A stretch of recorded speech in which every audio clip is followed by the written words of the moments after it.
She thought she had moved on. She believed the past was behind her. But on one quiet morning at Heartland, everything changed.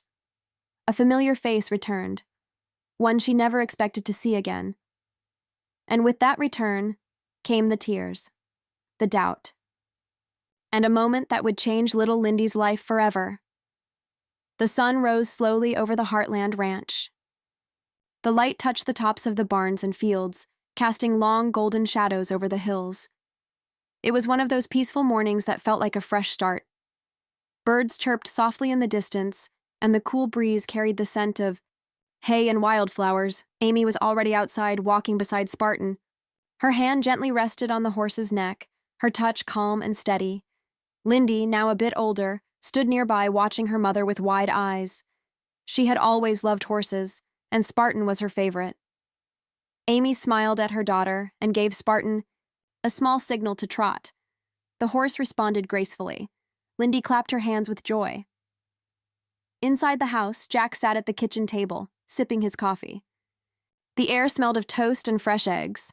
Lisa placed a small plate in front of him and chuckled. "You're up early today." Jack smiled and replied, "Couldn't sleep. Something about today feels different." Lisa raised an eyebrow, teasing, "Different good or different bad?"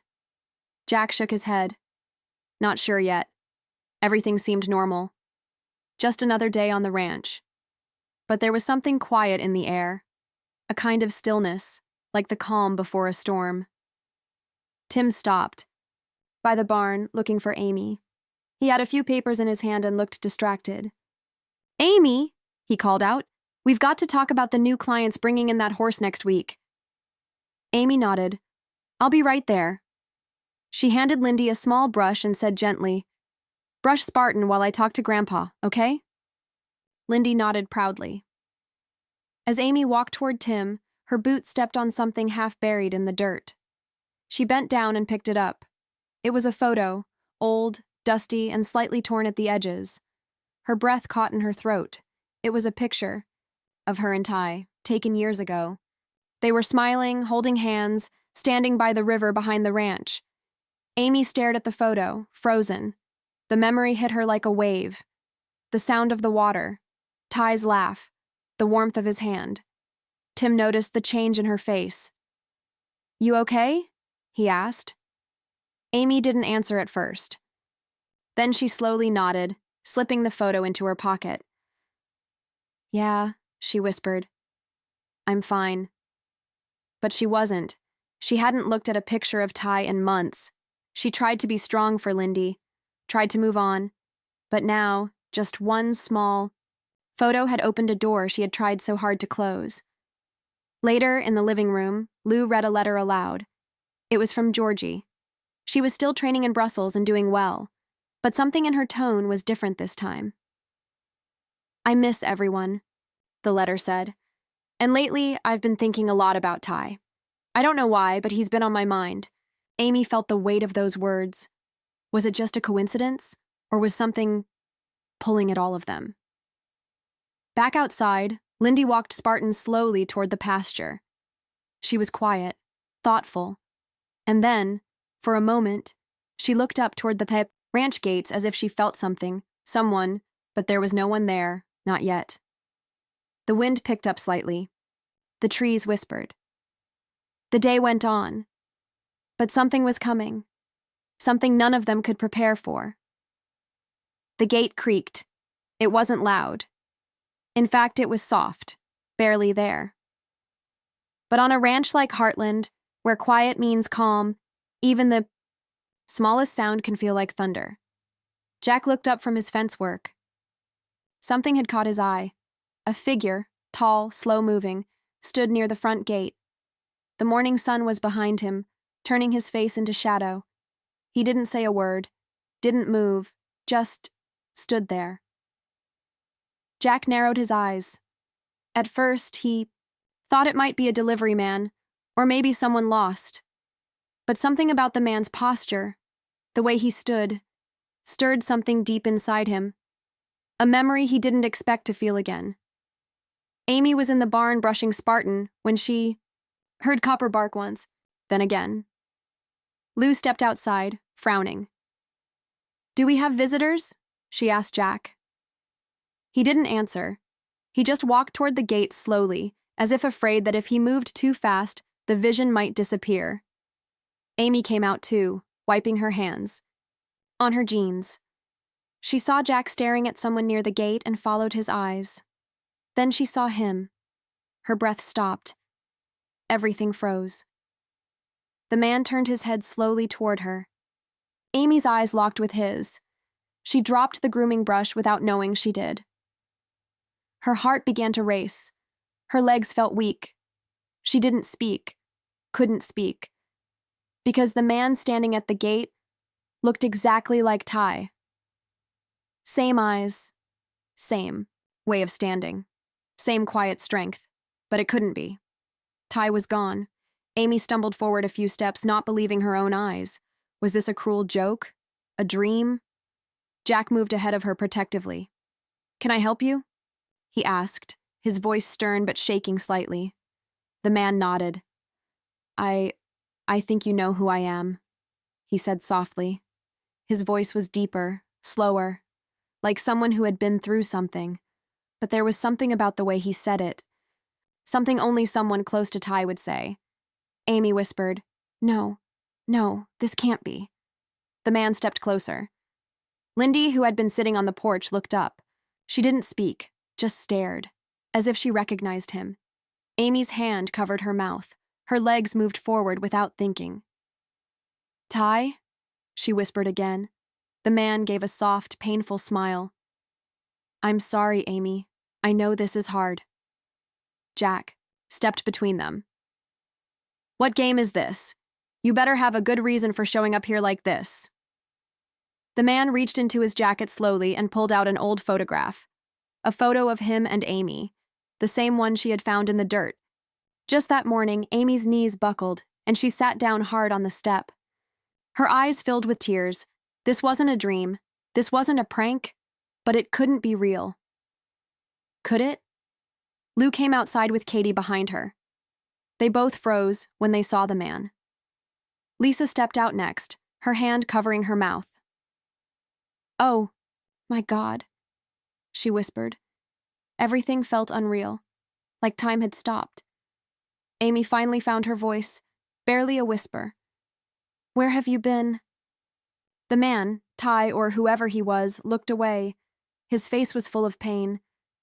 "It's a long story," he said, "and not one that's easy to tell." Lindy got up slowly and walked toward the man. Everyone tensed.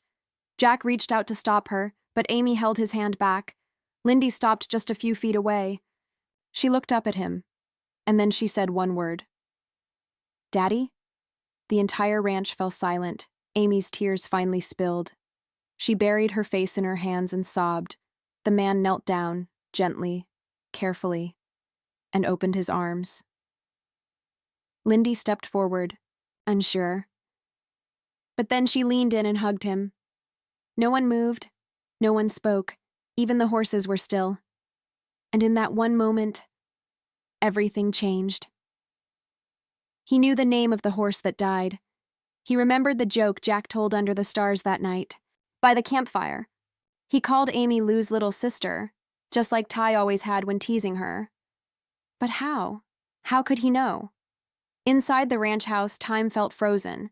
The man who looked like Ty was sitting quietly at the edge of the living room, while the rest of the family stood around him like ghosts. Jack didn't sit. Lou paced. Tim leaned on the wall with crossed arms, his jaw clenched tight. Amy hadn't spoken in minutes. There were no easy answers, only questions that hurt more with every second. Tim was the first to break the silence. His voice was sharp. "You're not him. I don't care what story you cooked up. Ty Borden is dead." "I was there. We buried him." The man nodded slowly. "I know what you believe. I know what you saw. But what if you were wrong?" Lou turned to him with tears in her eyes. "That's not something you say to people who lost someone they loved. If this is a trick, it's cruel." Amy finally spoke. Her voice was quiet, broken.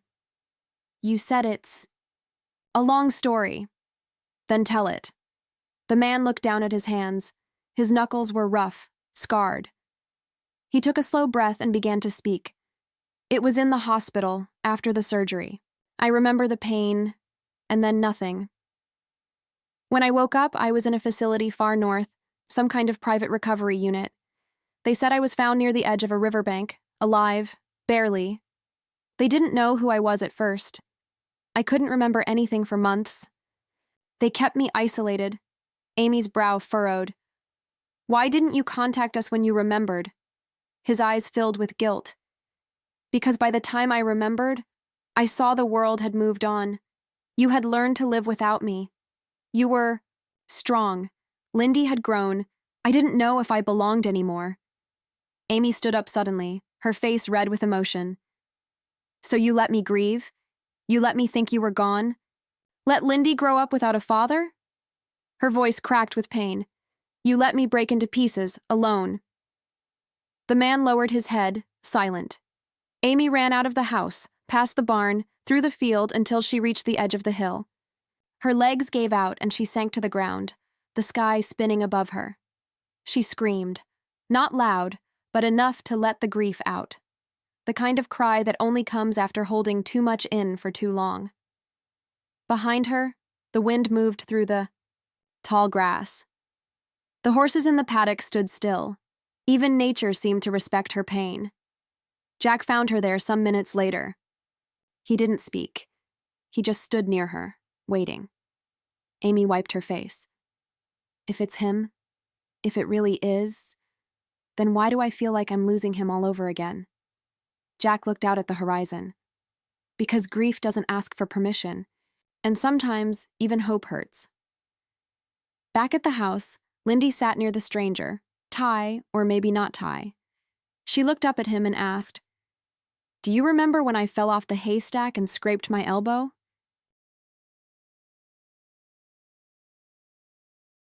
The man nodded. You were wearing your pink boots. You cried until your mom brought you a popsicle. Lindy smiled.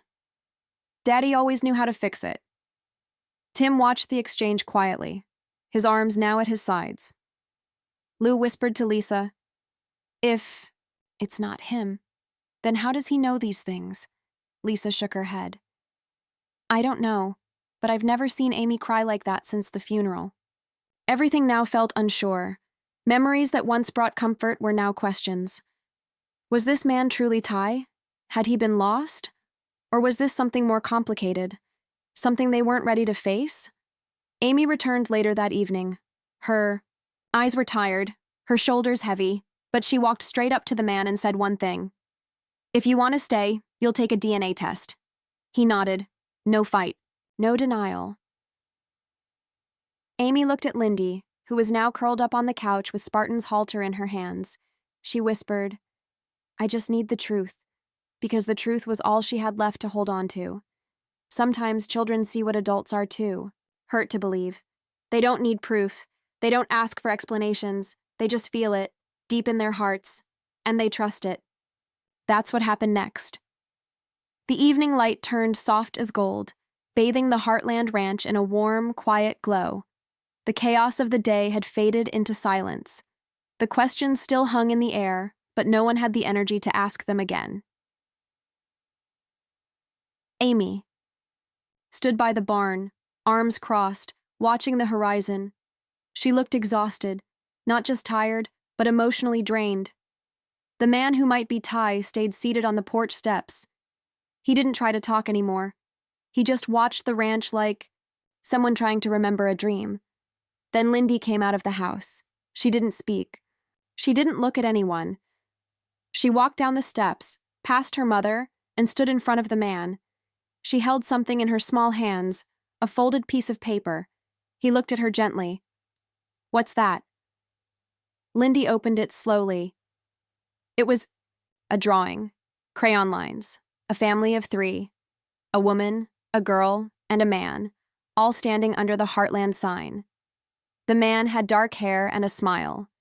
The girl held his hand. She pointed to each person. That's Mommy, that's me, and that's you. He swallowed hard. You drew this? Lindy nodded. Last week. I don't know why. I just missed you. Amy, standing nearby, froze. She had never seen that drawing before. Lindy reached for his hand and pulled gently. Come with me. No one stopped her. No one even breathed. She led him to the barn, where Spartan stood quietly in his stall. The evening sun poured in through the high windows, lighting the dust in the air like stars. Lindy opened the stall and walked in. The man followed, slowly, cautiously. Amy moved closer now, unsure of what she was watching, unsure if she was ready for what was about to happen. Lindy stood beside Spartan and said, "He remembers people. If he remembers you, then it's really you."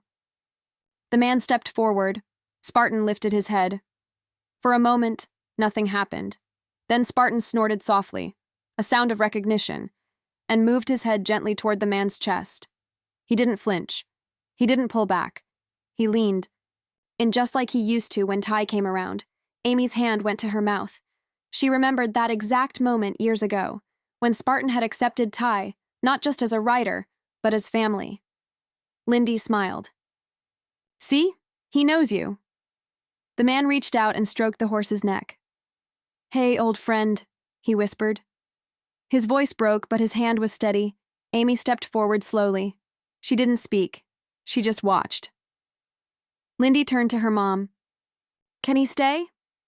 Amy knelt down in front of her daughter. Her eyes were wet. Her voice was soft. "I don't know, sweetheart. Maybe. We need to be sure first." Lindy looked at her seriously, not like a child, but like someone who understood more than she should. "He is sure," she said, "and I feel it in here." She touched her chartier right here. Amy looked at her daughter, then at the man, then at Spartan.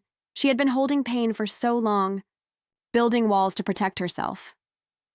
But in that moment, something began to shift. Not answers, not certainty, just the first crack in the wall. Later that night, Amy sat on the porch swing alone. The sky was deep blue, stars scattered across it. The ranch was quiet. Jack joined her, holding 2 mugs of tea. Neither spoke for a while. Then Jack said, "You know, Lindy's got a sense about people. Always has." Amy nodded slowly. So did Ty. They sat in silence for a while. Then Amy whispered, "If it's really him, why does it still hurt so much?" Jack looked up at the stars. "Because healing hurts, and sometimes coming back is harder than leaving." Inside the house, Lindy fell asleep with the drawing in her hand, the one with the man she believed was her dad, and for the first time in a long time, she smiled in her sleep.